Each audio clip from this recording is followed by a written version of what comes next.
to the Virtual Groom Room. My name is Shaq, your host, and today I'm bringing you another shaving video. And my choice of soap today, if I don't throw it on the floor, is Declaration Grooming, and this is their puzzle soap. I think this is a soap they do every year. This is for 2019. The puzzle soap, as far as I'm aware, has consistently been an exclusive for our wet shaving, the subreddit of wet shaving. I'm not a frequent user of our wet shaving by any means, but I saw the scent notes of this and I thought I had to try it. The scent notes are vanilla, rosemary, tobacco, and vetiver. There's a really nice balance between the vanilla and the vetiver here. The vanilla obviously being sweet, the tobacco also being quite sweet, and then the base note of that vetiver, it's quite dark and it's quite sweet. It's a very, very nice scent. So I'm going to be using that today. I'm going to be using that with this matching splash. My razor of choice today is going to be the newly acquired, this is the Carbon Cx-316L. Big, long, gobbledygook of a name. I'll explain why it's named that, and we'll get into some of the more design features that I'd like to talk about based on this razor. Inside this, I have a first use Gillette Nacet. I was given that advice to use by the owner, or at least the designer of the razor, which is Sean at Carbon Shaving Co. So yeah, that's going to be my razor today. And to lather our soap, we're going to be using possibly my favorite brush I own, and this is the Declaration B6. This is a Jefferson, and the handle colors are in the Autumn Glory color scheme. So let's get loaded up here. A few things to remember with Milksteak, and this is in the Milksteak formula. It's quite a temperamental base. If you add too much water, it dies. If you don't add enough, I find it to be quite sticky. So I don't splay the brush ever when I'm loading the soap. I literally just touch the top of the tips there, and we kind of go that way. It's a very, very soft soap base, so you guys know what that means. It's really, really easy to overload. So we're just gonna kiss the top with the tips of the brush. I'm gonna slightly wet these tips now. Got a bit of moisture in between, and then we're just gonna pick up the rest. So yeah, I like this soap base. It's one of my, it's funny actually, because although a lot of people love it, I wouldn't call this the top. There are a few critical things that I look for in one of the top soap bases. For me, it's ease of lather. It doesn't have that. And it's also water tolerance, and this doesn't have that either. So I like it. I don't love it. You have to be quite cognizant of how much you use. Okay, so I think that's enough for Milksteak. We'll use the residual soap, or the proto lather, to rub on the face. Let's get into discussing the razor, shall we? The Cx-316L is made of 316 stainless steel. Why is that relevant? Well, a lot of other razors are made with 303. If you want my personal opinion on that, 316L, it doesn't have many advantages over 303. The main advantage is its corrosion resistance to salt. So for example, I used to work for a company, and our main job was producing motorcycle fasteners like nuts and bolts. We provided stuff to the MotoGP. If you're in Europe, that is basically the highest level of kind of superbike racing. So roads being roads can be quite salty, therefore you need that level of corrosion resistance. With a razor, 316L is, I don't want to come across sounding like an asshole, but it's more of a dick measuring contest, 316L. You basically say you use 316L because it's the best, not because it's the most versatile. The reason it's not the most versatile, especially from the maker's standpoint, is 316L's machinability drops by about 15%. It's a lot harder to produce, it's more expensive to buy, and yeah, that's something to bear in mind. It is made of that. I think the reason they've done that is more because it's the best type of metal, as opposed to really digging down based on how the qualities of the metal benefit you in wet shaving. Frankly, we don't shave in a really salty environment here. If we did, then I'd completely understand, but it's not quite necessary. People do it because they can, for the most part. There's a few design features I'd like to show, and I actually grab the razor in a minute. Something I want to talk about, and something I hear constantly, especially working for Carve, is the level of importance stressed on blade gap. For me, blade gap is not how you should be measuring whether a razor is designed for you or not. There's a couple of things to remember, right? The first and the most important thing for me is head geometry. How has that razor been designed to be used? What does the head geometry do? So for example, I'll talk to you from the Carve perspective. The head geometry is made in such a way with the Carve that there is an ideal shaving angle, but the way the razor works and the way the head has been designed, you'll notice once you tighten up the top cap, the angle of that blade drastically changes. And the reason being is because we want the blade fill to be somewhat dulled or muted, because that is what we identify as a comfortable shave, right? There are others. So for example, I can guarantee, I'll give you an example here. The blade gap on this razor is 0.68. Based on the Carve head geometry, that is very, very, very mild. That's like an SBA, maybe SBAA. However, because the head geometry is different, the designer has thought of something a little bit different when it comes to actually making this razor. Or, from my perspective, based on how the head design works, there's less what we call blade torquing. And blade torquing is also based around head geometry. Blade torquing is in what way or to what severity is that blade angle changing once you have tightened it to its higher end of its tolerances. So what I basically mean and what I want you to do is I want you to, while I'm talking about this, if you can, go grab a razor, any razor you have, and you'll almost hear the sound of metal bending. And that is the sound of the blade torquing.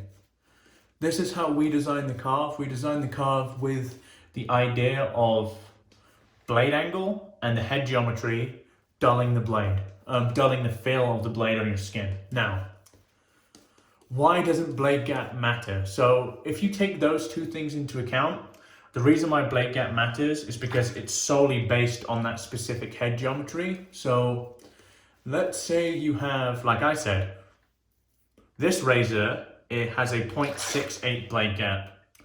In the Carve's head geometry, or in the Totaro Masamune's head geometry, 0.68 is actually very, very mild. Because, like I said, the head geometry is made in such a way to dull that blade, right? For this, the head geometry isn't made to get rid of blade fill. In fact, the head geometry is made in such a way where even with 0.68 blade gap, there still is positive blade exposure, and that's another thing. So there's a couple of things. If we talk about the Carve's kind of like size chart, so to speak, the first blade to really give you positive blade exposure, or the first plate, is the SBC. And quite frankly, even that is very minimal. The first time you'll notice a big step up in efficiency or blade gap or blade fill is the SBD. That's where the big difference is, and you'll feel that if you ever use that and you regularly use the SBC or SBB. SBB has negative blade exposure. In fact, the way we define it is neutral. It doesn't have negative blade exposure. It doesn't have any positive blade exposure. It's right in the middle, and that is why that is a daily driver for so many people. This razor has positive blade exposure. I couldn't quite find the statistics to how much blade exposure it has, but yeah, that's something to bear in mind. I feel it's important to discuss this because I regularly get so many people saying I use X razor at the moment that has this blade cap. What does it mean I need to use? What it means to need to use is you need to understand how the head geometry in that razor works, what it's intended to do, what sort of face fill you like, and you buy your razors based on that, not so much based on the blade gap, because frankly blade gap is, like I said, only relevant to the head geometry of that razor you're using. So that's that topic out of the way. We're going to talk about some specific design features of the Cx-316 after I finish this lather. So this lather is coming on very nicely. It feels very nice and dense, and I'd say I'm pretty happy.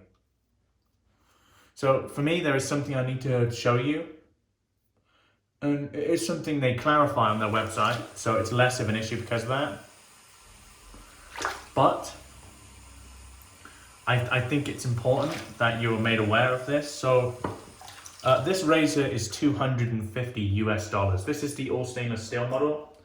I'd like to show you something here. Where this doesn't affect the shave in any way. So this depends how important this is to you. I'll show you. Let me take the blade off. So I'm going to push this down. There we go. So I don't know if you're going to be able to see it, but there are clear machining marks and scratches on the top cap. Clear, very, very clear. There's two types of machining marks. In my opinion, there's machining marks that really are a huge pain to get out, which are really tight surfaces. So for example, things like the bottom of a base plate can be quite difficult in terms of machining marks to get out. However, I am of the opinion that if you do spend $250 on a razor, you don't really expect that, frankly, but it depends based on your preference. I appreciate the fact that they mentioned on the website that there are machining marks. So the use of this razor, it's smooth. It is smooth, but there's a lot of positive blade exposure. I don't know if there's a lot, but compared to the razors I generally use, it's noticeable. I'd probably give it about a 6 out of 10 in terms of aggression, so not too bad. Couple other things, and couple of differences in design that I personally prefer. The threading on this is quite short. What threading indicates to me in a razor, there's a couple of aspects. If you think of human factor and you think of design, there's something that we call thread bearing. A longer thread, a longer, smoother thread, almost creates the illusion of a smoother thread, right? You're doing it for longer, that person is made impressed for longer. Is the thread on here rough? No, not at all. It's actually quite a smooth thread. But that would be part of the design decision I would change. I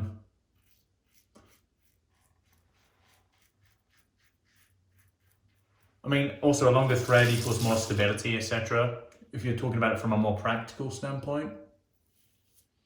A couple other things. The handle design on this, I love the shape actually. The shape is very artistic. I do prefer etched knurling as opposed to bump knurling. This utilizes bump knurling. There's something more premium feeling about etched knurling or cutlet knurling. This razor for me, talking about general use case of this razor, is the perfect level of aggression for me for a good, close 2-pass shave. And I used a Silver Super Iridium in this before, and I've noticed the difference in performance. It's massively improved. A couple other aspects to how this razor is designed. I like this aspect. So if you can see here, the posts that you lie the blade on are protruding through the top cap. That's fantastic. What that leads to is tighter, more reliable tolerances. So there are lots of razors that don't do that. I'm not a huge fan of that. This razor does that very well. So I like the posts. I actually like the fact that there's a slight bit of overhang. For me, overhang is a practical addition to a razor. It helps me load the blade easier. So I'm happy they left that there. A couple other things. The face fill on this, there is blade fill. The way I would say and what I would compare this to based on other razors I have, this face fill is quite similar to the Charcoal Goods Level 2 I have. Maybe a bit more. So if you're really used to that muted blade fill, it will come as a bit of a surprise. But overall, the blade fill is comfortable. Like I don't think it's anything at all over the top. I like the shape of the handle, as I said. I really do like that. The plus sides of this razor for me are based on how I shave. That 2-pass method, the head geometry, and just the general way it shaves works really well for me, which is 2 big thumbs up from me. I like that a lot. However, I feel like I can achieve that for less money than $250. But granted, if you have $250, the razor is very, very pretty. If you're willing to spend $250, that is fine.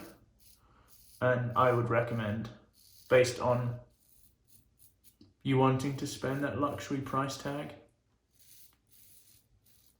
The blade exposure is actually very comfortable. I use the WR1. This is a better shaver than the WR1. There's no doubt about that for me. I found the WR1 had blade chatter.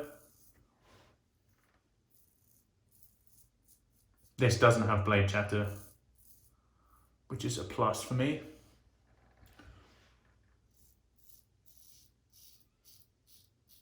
So overall, I'm happy with the purchase.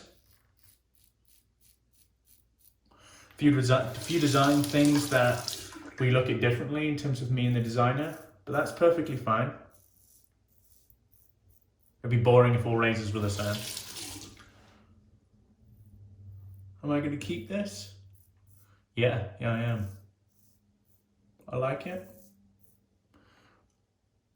It shaves quite well.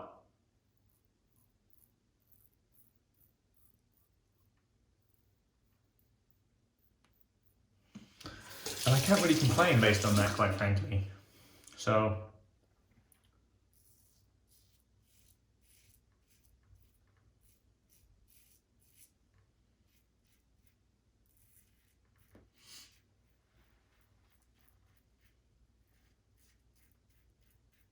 this is definitely, for me, a better blade match than the Silver Super Iridium that I was using in it before. My issue with those Russian blades, I think the good ones are very good, but I think they have consistency issues. I've never had a bad Gillette Nacet. They've always been of high quality.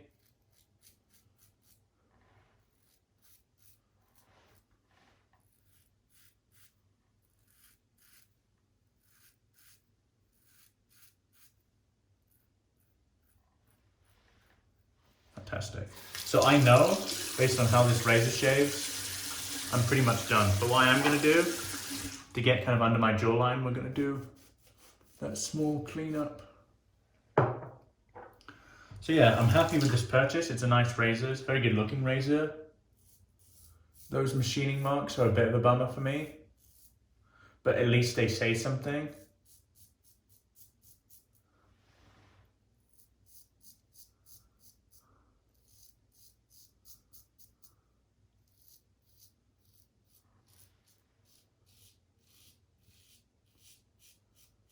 Like I said, I work for carved.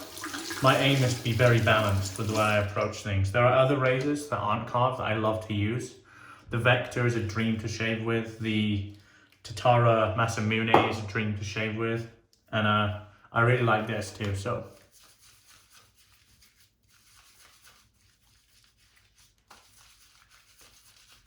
Bear that in mind.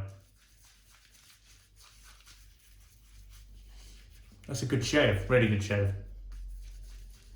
Like I said, it lends itself really well to my method of shaving, the two pass with and across. Its level of efficiency for that leaves me feeling quite close. Closer than I would be using a razor that doesn't quite have the amount of positive blade exposure it has, which you would expect. But no, I hope that you found my kind of like design explanation in the blade gap thing helpful in any way. If you have any questions around that, please feel free to put them in the comments. I'll be willing to help you. I like that sort of chat, as you guys probably know. So I'm gonna kind of rinse this off my face and clean up my gear, and we'll be back for the post shave. I'll be right back.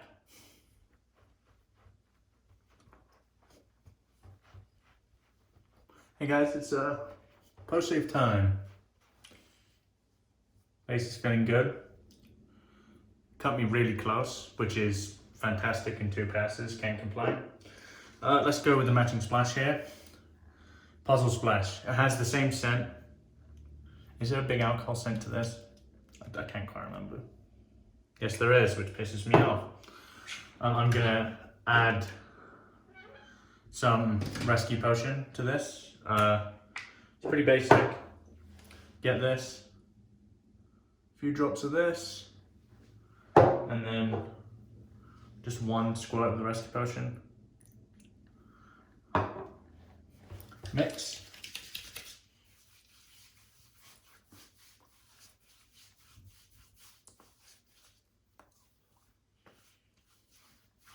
Wow.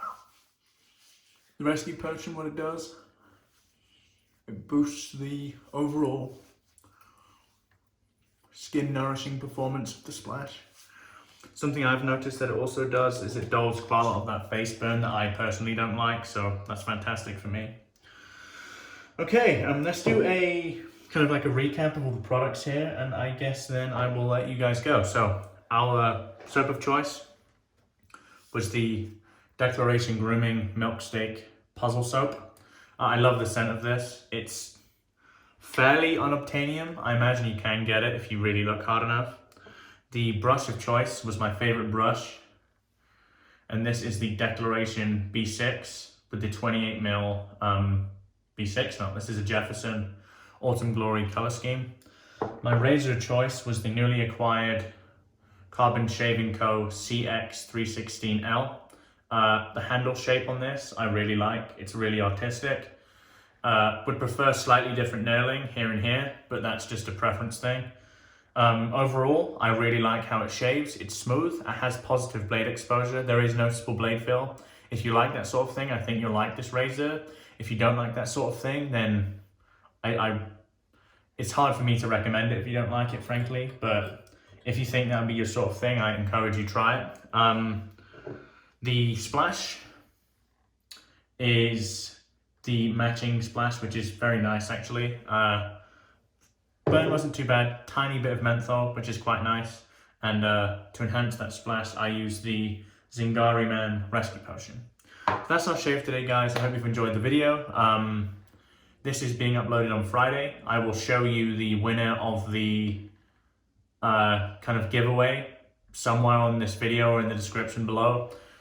When I find out the winner of the giveaway for the Chiseled Face Ghost Town Barber Soap, yeah, I will try and get in contact with you in some way. If you comment on this video and we can arrange how to do it, that'd be great. But yeah, I hope you guys have enjoyed the video today. Check out the Razor Bin podcast, links in the description below. My name is Jack, your host from the Virtual Grim Room. Wherever you are in the world, have a wonderful day, and goodbye for now.